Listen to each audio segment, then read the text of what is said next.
am Danielle and I am a panel member for Central and West Lothian. My name is Ralph Payne. I'm a volunteer panel member. My name's Bob Sim and I'm a panel member in West Lothian. Children's panel is where decisions are made for children and young people all across Scotland. My name's Amy Farmer and I'm in the practice team here at Children's Hearing Scotland. At Children's Hearing, the purpose is to make decisions in the best interest of the children and young people that come before it. The decisions that we make, which are legally binding, can be anything from a home-based supervision, or it can be as dramatic as going to a secure unit. We might not do anything. We may discharge the hearing. As a panel member, it is important that you are trustworthy, that you're a good listener, and also that you're an empathetic person, because when children and young people attend hearings, they don't always know that what a hearing is and they've never been to a panel before. Being a children's panel member, the decision making is one of the most difficult times during a hearing, because we have to make the decision in the room at the same time. We don't get to go away and deliberate. We have to make the decision there and then, but we get training for that. The training really does put you up to that standard where you are confident. You need to have the time, you need to have the commitment to do it, you need to want to do it, and you just need to be you. As a panel member, we're responsible for making decisions with and for our children and young people.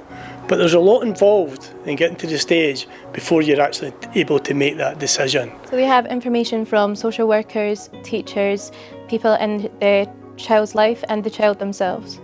You get all your papers, all the social work reports, all the background reports, and part of the role is that you have to go through these papers. You have to make sure that you understand the child or young person's circumstances.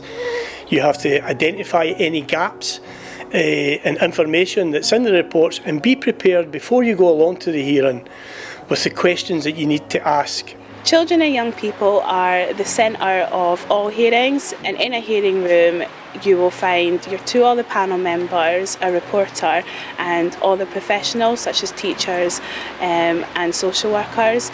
You will also have the person that is looking after the child, so that can either be their guardian or the parent.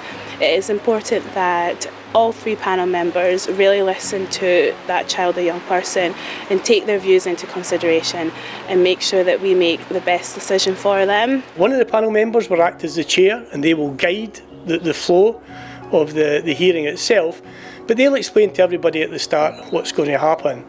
And then we will have a discussion and everybody will get the chance to contribute. But most importantly, the child or the young person will get the chance to make their views, and their views will be listened to and taken account of. Anybody can be a panel member, usually from the local area.